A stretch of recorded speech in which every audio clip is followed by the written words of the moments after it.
आज आपण निगोडवाडीच्या हद्दीमध्ये जी पुरातन बारव आहे यादवकालीन साधारण ती 1266 मधली आहे।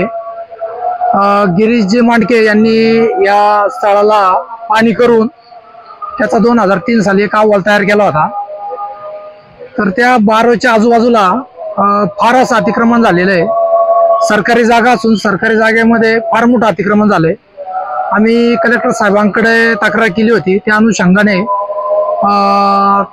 मंतरच्या सर्कल, भूमी अभिलेखचे उपाधीक्षक गोडेगाव आणि निगोडवाडीचे ग्रामसेवक, निगोडवाडीचे सरपंच, नगरपंचायतचे अधिकारी आणि सर्व कार्यकर्ते असे आम्ही स्थळपाणीसाठी या इथे आलो आहोत।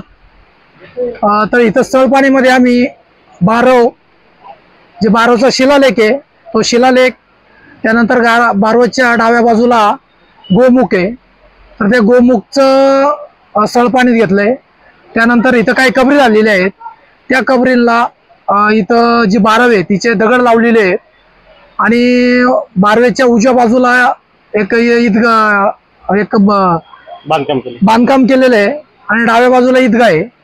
तर तो आत्ता एक 10-12 वर्षात तयार झालेला आहे आणि बारव पुरातन आहे। त्याच्यानंतर बारवच्या डाव्या बाजूला 2 विहिरी आहेत तर त्या बी पुरातनच आहे। या बारवे बरोबरच्या कमानीची बारव म्हणतात तिला। पूर्वी तिथं बैल बाजार भरायचा आणि बैलांसाठी तिथं पाणी, त्याच्या अगोदर लोकांना पिण्यासाठी पाणी या बारवेतून वापरलं जायचं। पण आता काळानुसार ते सगळं बंद आलंय, बैल बाजार बंद आला।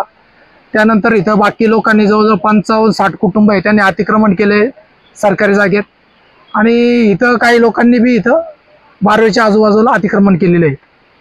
तर हे सगळं आम्ही आता जी स्थळपाणी झाली आहे ते स्थळपाणीचा अहवाल आम्ही कलेक्टर साहेब, महसूल मंत्री आणि गरज पडल्यास पुढे आम्ही ते सगळे सादर करणार आहोत।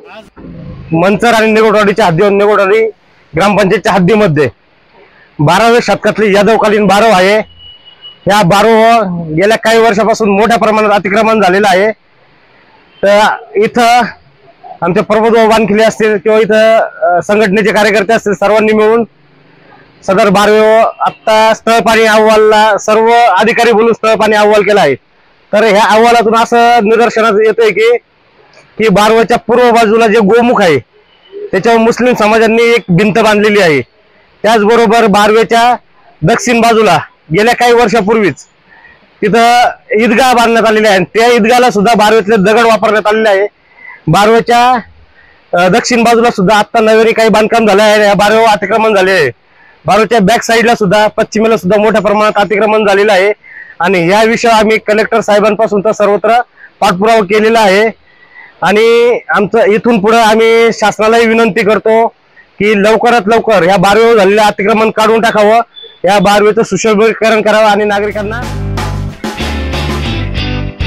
या कार्यक्रमाचे प्रायोजक डॉक्टर साळी यांचे get well multispeciality hospital and test tube baby centre. संपर्क क्रमांक 96 23 23 30 30।